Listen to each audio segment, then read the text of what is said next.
Rami Lama, thank you for coming and sharing some of your knowledge with us about this convergence between mobile and media. My first question is a broad one, and it's wide. It might take up the whole time we've got here, but how does mobile and media mix? How do they fit together? How important is mobile to media? I think it's critical. I think it's very important. I think it's a powerful extension to the existing media platforms that we work with. And we work in the broadcast space, we work in the digital space, and now we have the mobile space. And I think we've been waiting for some time to have something significant as what's happening right now in the mobile space to be able to penetrate in that particular area. And what I mean by that, it's really around the smartphone. The smartphone business has taken off significantly, and we're seeing great traction with iPhone and Apple and with Google and Android, and with Microsoft and what they're doing coming in Q4.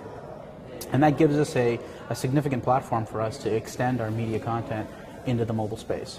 So it allows us now to make a pretty significant offering to our clients, and I'm referring to media buying companies and advertisers and the end client at the end of the day, where they can look at their campaign and have it reach out across multiple platforms, broadcast, digital, and now mobile. And we wrap those three all together into one execution. So basically, let me ask a question about that. Is content? I mean, is it? Can you repurpose it across all of those mediums? Does it? What we've heard throughout this entire week here is that mobile is so personalized, right? So that it's in context to where I am, and I'm going to assume that the content that I'm consuming is that relevant as well. Yeah. So is there certain content that you look at or you think about and say, well, that can't be on mobile because there's not a context for that? Or is it just broad? Yes and no. So from a technical perspective, it's ubiquitous. Yeah. Mobile is just another extension. Yep. It's still digital. It's all O's and ones, and we're able to. You can send it anywhere. Yeah. But we are very particular in terms of mobile and in terms of the content we push to a mobile device, because the experience in mobile and when you're using a mobile device is very different, very unique as it compares to when you're sitting in front of the TV or you're sitting in front of a laptop or a computer. And it's even more complex is when you start introducing tablets. Yes. So when we talk about mobile now, and what's interesting is Bill Gates when he, sorry, not Bill Gates, Steve Jobs, when he announced the iPad, he announced that Apple was the largest mobile device manufacturer in the world. And people are saying, well, they just make the iPhone impossible. But they're talking about laptops, they're talking about desktops, they're talking about iPods, exactly. So in that space, you really have to focus on what the device is and what the experience is around the device, and that's how you serve content. Am I going to serve long-form video content to a smartphone? Maybe, but is it going to get consumed the same way as it would on a tablet? Probably not. Right. You want that stuff for the tablet because the person is engaged. You also want to look at the real estate that you're working with. On a smartphone, you're working on small, little screens, and on tablets, you're working with big screens where the content is much more rich and can be experienced in different ways. Whereas with the smartphone, we really want to focus around location. It's a pretty intimate device. Yes.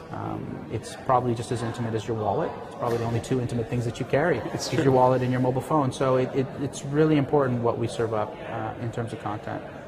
So, when you look at the content, because as we were talking before, it's not just about broadcast television shows or anything like that. Yeah. It can be anything that's relevant. It could be at a hardware store. Absolutely. And see a QR code for a drill and want to know a little bit more information about that, or an episode of a how to show. So it really is all encompassing. Yeah. But they have to be tailored. So people think that you can just take content and just distribute it, but there is a cost. Absolutely. To do this properly, right? Absolutely. There's a cost from you have your core content. It's like ingredients when you're making something, and the ingredient is one thing, but what you produce at the end is something different. So the ingredient is the content, but what it produces when it hits that medium could be something different. Right. So you can have content specific to broadcast or digital, but when you push it out to mobile, you have to cater it, you have to mold it, you have to bake it into something else so it's relative to that user. Yeah. That person in the hardware store looking at a QR code or that person walking down the street that's getting pinged for some advertising as they walk is going to digest that content, be it the same content, but they're going to digest it differently. So we have to be able to take content and mold it so it's right for the experience. We just don't throw it up on the wall and shove it down their throats for them to digest. They just won't do it. I kind of think of 1,000 different ways that you can leverage, content that's already out there, content that's already created. That it's not just another channel. Because you can do that. You can just play it on a television channel, or you can play it on demand on the internet or through your cable provider. But this really has the ability to take that content and wrap so much context around it, so much on the personalized side, that it becomes. Do you think that? What are the longer trends of this? Tablets, smartphones against traditional media, traditional broadcast media? Well, I think a lot of the broadcasters are nervous. They're fear of cannibalization. They're fear that people aren't going to go to the TVs and watch TV. They're going to watch it because they're broadcasting on the internet right now as well, right? Exactly. But we start to look at these tablets and these smartphones not just as another way of consumption, but we also look at them as companion devices. There's a lot of really great examples and a lot of really cool implementations that we're going to see come out from many different media outfits on applications through a smartphone or through a tablet that works as a companion to broadcast event, to a live event, to a hosted event like the conference that we're at right now, and that's probably more just as if not more powerful than just streaming video. Yeah. Because it's a completely separate point of engagement, and people are able to engage with an event, like again, broadcast or whatever, and comment on it, blog on it, get incremental information or data that they're not getting from that broadcast or that event out on their tablet, right, as a sidecar or as a companion device. And I think that's a pretty powerful area that's yet to be explored. And we've seen some stuff happen in the States. Yeah.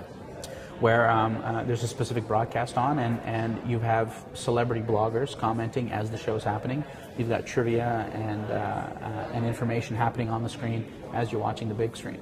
Well, I think that's quite powerful. There's some massive disruptions happening right now in this industry, like things like Ustream, things like even YouTube or Google getting into the live streaming, and at a high quality, right? Some of these conferences or some of the, YouTube did a U2 concert stream. That's one side, right? So broadcasting, citizen journalism has never been, more available to more people. Yeah. That's disrupting, so that it's pushing on one side. For the day-to-day activity of life. Yeah. The second thing is something that I've seen.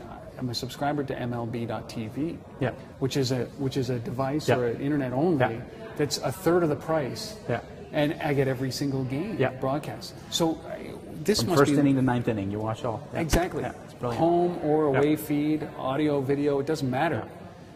But those must, at some point, be scaring big media, because content creation is going that way, and they have to adjust because they can no longer have the high production of the news or high production costs associated with this. So does mobile enable that more, and are they adjusting themselves better? I mean, it's two schools of thought. The broadcasters need to focus a lot less on owning the broadcast and just focusing on the content. Right. The medium is the same, and we shouldn't feel threatened by mobile or digital. It's like worrying if the Earth is flat. It's round, and it's time to get on with it. And mobile and mobile's here now. Just mobile's embrace here, it, and you have to embrace it. You have to embrace it because live events are only good if you're able to consume them live. Yeah. I'm not running home to get on the TV to watch a live event. Right. I want to see it as it happens. Yeah. I want to pull out that app during a hockey game. During the Santa Claus parade, or during a boring meeting, a boring meeting, or a news event that's breaking right now. Yep. And news agencies should be excited about, one, citizen journalism and user-generated content, and it should be extremely excited about breaking news and live streaming. Right. That's key to their offering. The news is commoditized from my perspective. Yeah. I don't care to go to CNN or BBC or Fox News. If something's happening, something's breaking, I get it where I can get it first. Yeah. But when someone's delivering it to me across multiple platforms on multiple devices, and I can access it live as it happens, that's quite compelling. And I'm able to feed back. I'm able to be at the event and say, I'm watching this happen.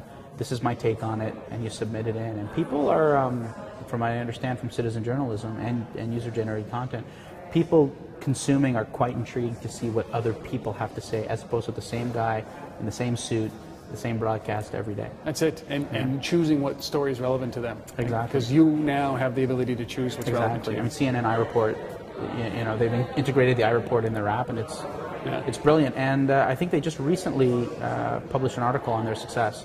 They have a map of the globe and all the people who are little dots showing all the people who have submitted into their citizen journalism tool.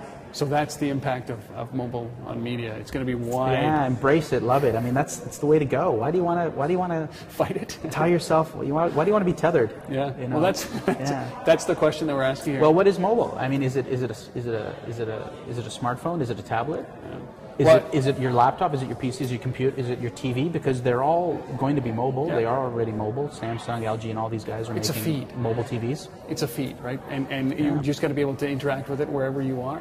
Yeah, absolutely. Well, Rami, I really appreciate it, man. So insightful. Thank you so much. My pleasure. Really appreciate it. Thank you.